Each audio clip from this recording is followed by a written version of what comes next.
மறக்கப்பட்ட பாட்டு. ஒரு கிராமத்தில் ஒரு சின்ன வீதியில் பொன்னம்மாள் என்ற வயதான பெண்மணி தனியாக வாழ்ந்து கொண்டிருந்தாள். அவருக்கு வயது 70.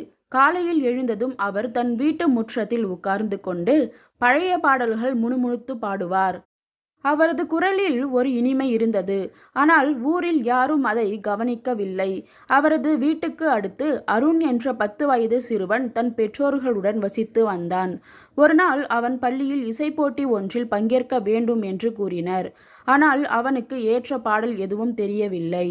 திடீரென அவன் பொன்னம்மாள் பாடலை கேட்டான். அது ஒரு பழைய திரைப்பட பாடல். மிகவும் அழகாக இருந்தது. அவன் பொன்னம்மாளை அணுகி, பாட்டி, இந்த பாட்டை எனக்கு கற்றுத்தர முடியுமா என்று கேட்டான். பொன்னம்மாள் கண்கள் மகிழ்ச்சியால் மலர்ந்தன. ஆம் குழந்தாய், இந்த பாட்டு என் இளமை காலத்தில் பிரபலமானது. ஆனால் இப்பொழுது யாருக்கும் தெரியாது என்று சொல்லி அவர் பாட ஆரம்பித்தார். அருண் அந்த பாடலை கவனமாக கற்றுக்கொண்டான்.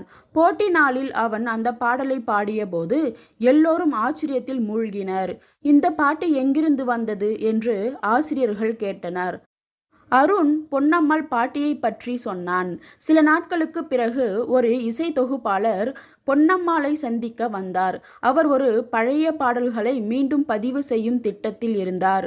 பொன்னம்மாள் குரலை கேட்டு அவர் மிகவும் மகிழ்ச்சி அடைந்தார். உங்கள் குரல் இன்னும் அதே இனிமையாக இருக்கின்றது என்று பாராட்டினார்.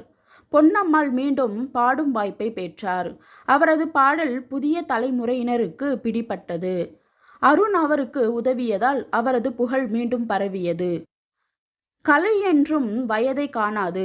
ஒரு சிறிய உதவி ஒரு மறக்கப்பட்ட திறமையை மீண்டும் உயிர்ப்பிக்கும். இதே போல சூப்பரான ஸ்டோரிஸ் கேட்கணுமா? அப்போ என்னோட சேனலை சப்ஸ்கிரைப் பண்ணிக்கோங்க. அடுத்த ஸ்டோரியில் சந்திக்கலாம். பாய்.